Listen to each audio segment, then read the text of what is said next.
Good morning, students. Today I am going to continue chapter number 3, Electoral Politics from Democratic Politics.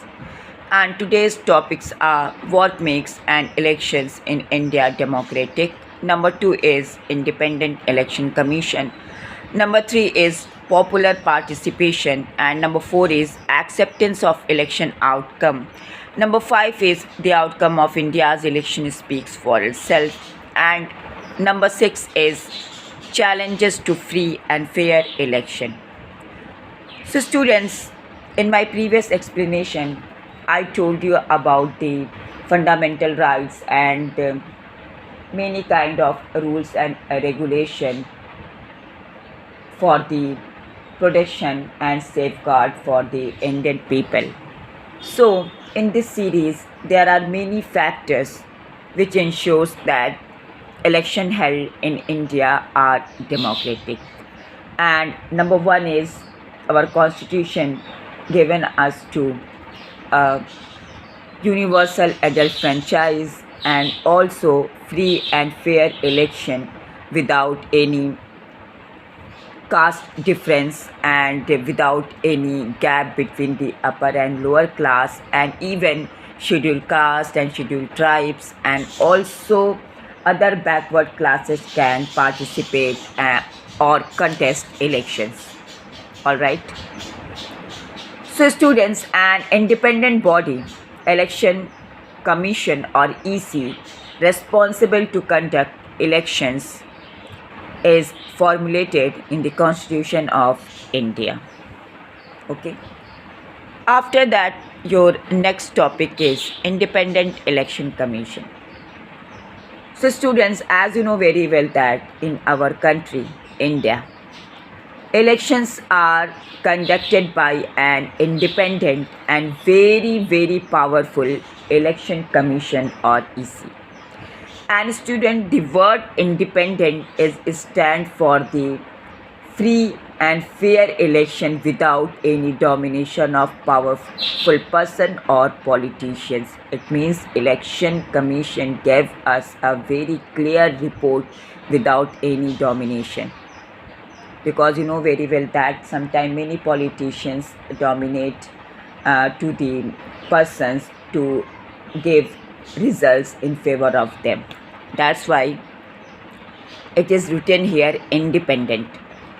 And students, it enjoys the same kind of independence that the judiciary enjoys. So students, in class 7 and 8, you have already learned that judiciary is also independent and judiciary works without any fear and without any domination. Because you know very well that sometimes popular people and many powerful person dominate to the even judges to give justice in favor of them. All right. That's why in India, judiciary and EC both are independent.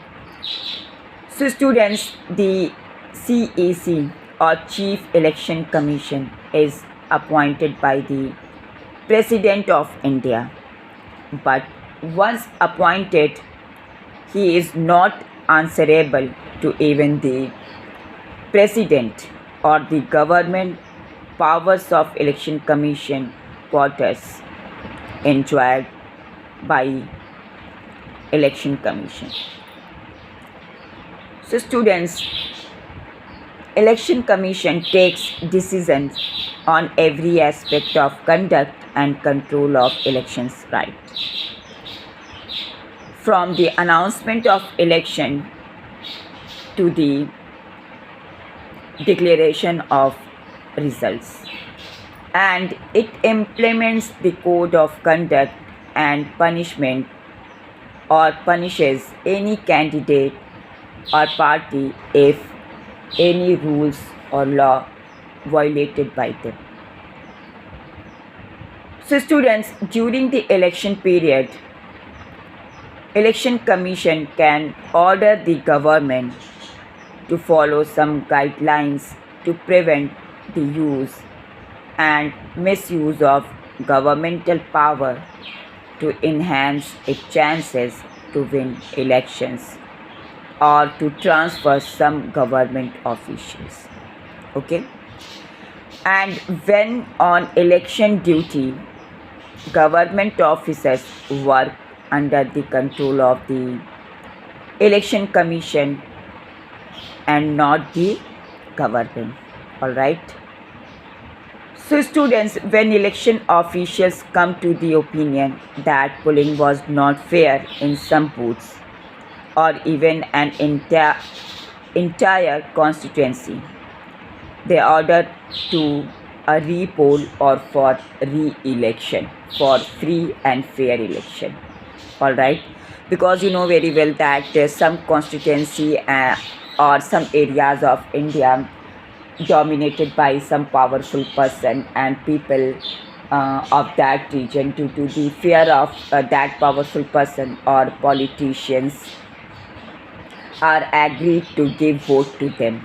That's why sometimes election commission ordered for re-election. Okay. So students, after that your next topic is popular participation. So students, the participation of people in the election is another very important criteria in India to check the quality of elections. It means if every people of India who are 18 or above 18 given vote without any fear and without any domination, then election process is free and fair, and the elections in which participant or candidates contest, that is also without any caste discrimination and the social gap discrimination. So the process of election is fair. But if the election process is not free or fair, then people will not continue to participate in the election process. And people's participation in election is usually measured by voter turnout figure. And students, these number of votes or turnout indicate the percent of eligible voters who actually cast their vote. It means what is the total number of 18 years age population in India, and what is the total number of voting whatever cast by the people. Okay, understood? So students, in India there is a greater voter every year turnout of poor illiterate people as compared to Western democracy. So students, illiteracy is a very problematic and a kind of obstacle for the information and knowledge of the process of election or caste voting. That's why sometimes people uses their illiteracy to as misuse. After that, your next point is acceptance of election outcome. Students, as you know very well that when elections outcome is come, then that time India celebrated that day as a kind of festival. So students, the outcome of elections, the final test of the free and fairness of it. If elections are not free or fair, then the outcome always favors the powerful person, as I told you above, topics. So students, in such a situation, the ruling parties do not lose elections. Usually, losing party does not accept the outcome of a election. Understood?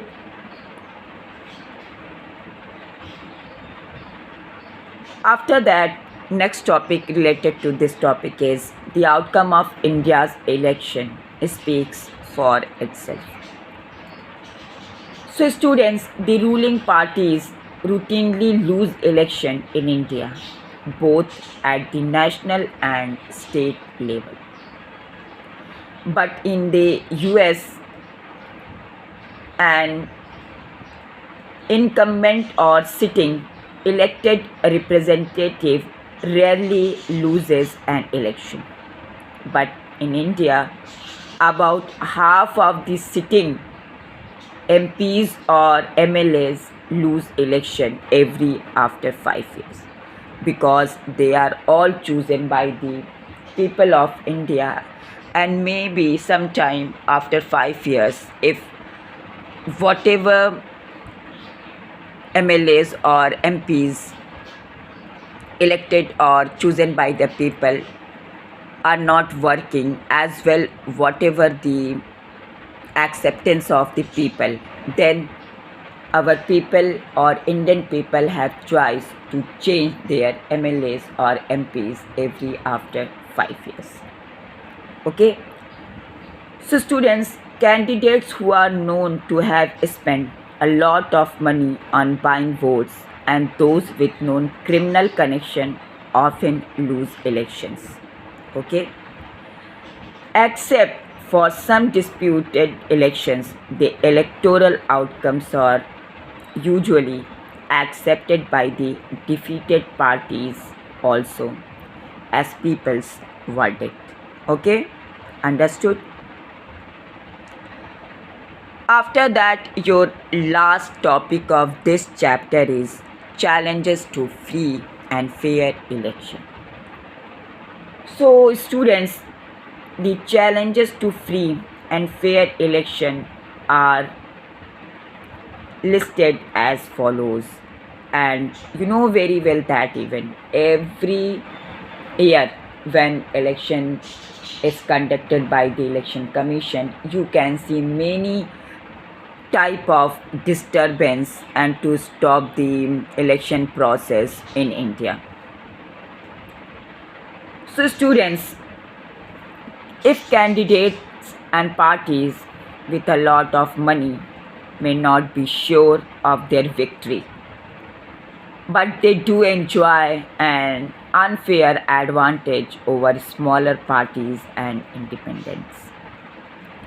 And some candidates with criminal records are able to secure party tickets from major parties due to their personal connections from the political leaders and political parties.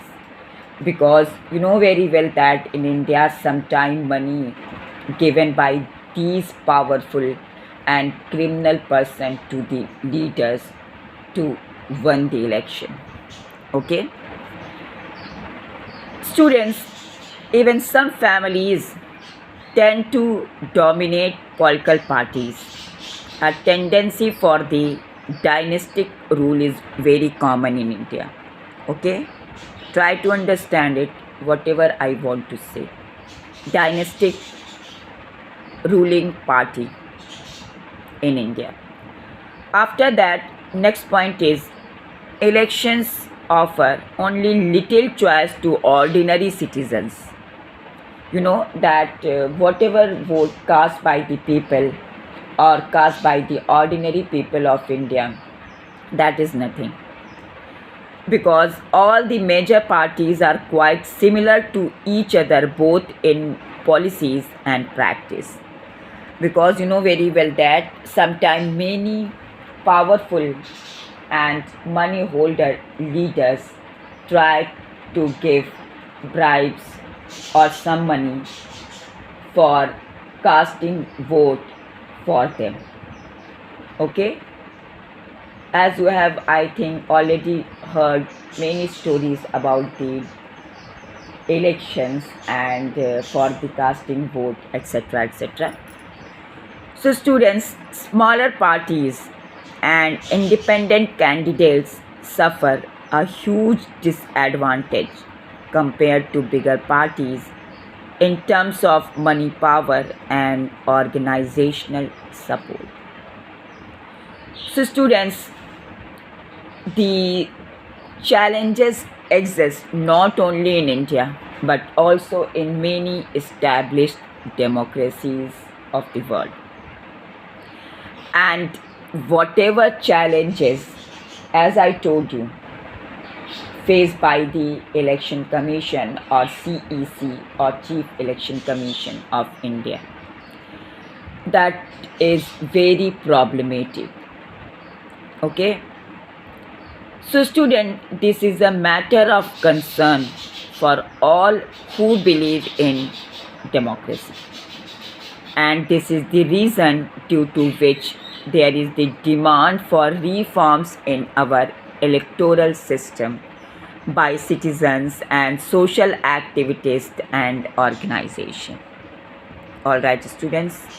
So, students, here your chapter number 3, electoral politics, is completely completed, and now you have to complete your copy work as soon as possible.